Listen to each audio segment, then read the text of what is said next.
Welcome to Wellness with Vidhu. This is Vidhu Haridas, certified nutritionist and physical and mental wellness promoter. Thyroid ഉള്ള ആൾക്കാർ millets കഴിക്കാമോ? ഒരു confusion ഉണ്ട് അല്ലേ? നമുക്ക് അതിനെപ്പറ്റി നോക്കിയാലോ. മില്ലറ്റ് ഏതൊക്കെ ടൈപ്പ് ഉണ്ട്?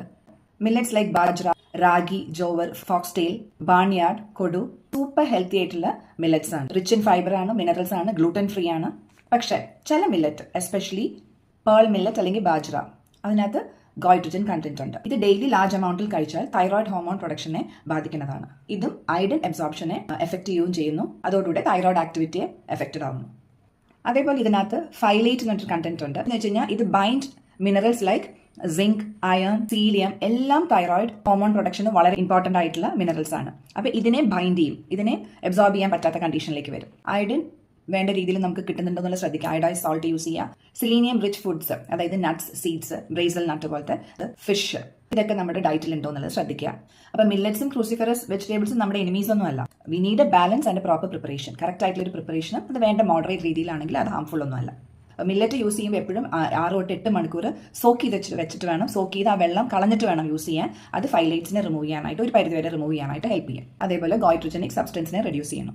ഇതാണ് soya and soya products. Soya is rich in plant protein, calcium, phyto oestrogen, അതായത് നാച്ചുറൽ ആയിട്ടുള്ള ഒരു പ്ലാന്റ് കമ്പൗണ്ട് ആണ്. അത് ഒരു മൈൽഡ് ആയിട്ട് ഈസ്ട്രജൻ പോലെ ആക്ട് ചെയ്യണത്. അതിൽ ഈ ഗോയിട്രജൻ ഉള്ളത് കൊണ്ട് തൈറോയിഡ് ഹോർമോണിനെ ഇന്റർഫിയർ ചെയ്യണം.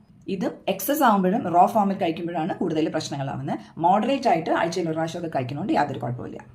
ഇപ്പോൾ ഈ പറഞ്ഞത് മുഴുവനും ഹൈപ്പോ തൈറോയിഡിസത്തിനെ എഫക്ട് ചെയ്യുന്ന രീതിയിലുള്ള കാര്യങ്ങൾ നമ്മൾ പറഞ്ഞു. ഇപ്പോൾ സോയ ആണെങ്കിലും മില്ലറ്റ് ആണെങ്കിലും ക്രൂസിഫറസ് വെജിറ്റബിൾസ് ആണെങ്കിലും ഒക്കെ ഹൈപ്പർ തൈറോയിഡിസത്തിൽ ഓവർ ആക്റ്റീവ് തൈറോയിഡിനെ കാം ചെയ്യാനായിട്ട് ഈ പറയുന്ന ഫുഡുകൾ കുറച്ച് ചെന്നാൽ നല്ലതാണ്.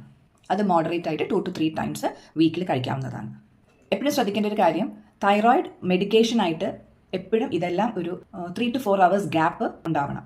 കാരണം തൈറോയിഡ് മെഡിസിൻ്റെ അബ്സോർപ്ഷൻ ഇത് ഇന്റർഫിയർ ചെയ്തേക്കാം. അയണും സീലിയത്തിൻ്റെയൊക്കെ ഇൻടേക്ക് പ്രോപ്പർ ആണെന്നുണ്ടെങ്കിൽ cooked and fermented soya use ചെയ്യണത്, മോഡറേറ്റ് പോർഷനിൽ യൂസ് ചെയ്യണത് സേഫാണ്. അതുപോലെ ശ്രദ്ധിക്കേണ്ടത്, കാൽഷ്യം സപ്ലിമെന്റ്സ് കഴിക്കുന്നുണ്ടെങ്കിൽ എപ്പോഴും ഒരു 4 to 5 hours ഗ്യാപ്പ് വെക്കണം. തൈറോയിഡ് മെഡിക്കേഷനും കാൽഷ്യം കഴിക്കുമ്പോൾ 4 to 5 hours ഗ്യാപ്പ് വെക്കണം. കാരണം this also calcium interfere the absorption of thyroid medicines. അതുപോലെ തൈറോയിഡ് മരുന്ന് രാവിലെ കഴിച്ചാൽ ഒരു 45 minutes എങ്കിലും കഴിഞ്ഞിട്ട് വേണം ബ്രേക്ക്ഫാസ്റ്റ് കഴിക്കാനായിട്ട്. ഒന്നും പോരാണ്ട് നമ്മൾ ശ്രദ്ധിക്കേണ്ടത്, നമുക്ക് നല്ല വെള്ളം കുടിക്കുക, എക്സസൈസ് ചെയ്യുക, ടൈമിന് ഭക്ഷണം കഴിക്കുക. കഴിയുന്നതും ഹൈപ്പോ തൈറോയിഡിസം ഉള്ള ആൾക്കാർ ഫാസ്റ്റിംഗ് എടുക്കാണ്ടിരിക്കുക. കാരണം അത് ഈ അവരുടെ കണ്ടീഷൻസിനെ മോശമാക്കാനായിട്ട് ചാൻസസ് കൂടുതലാണ്.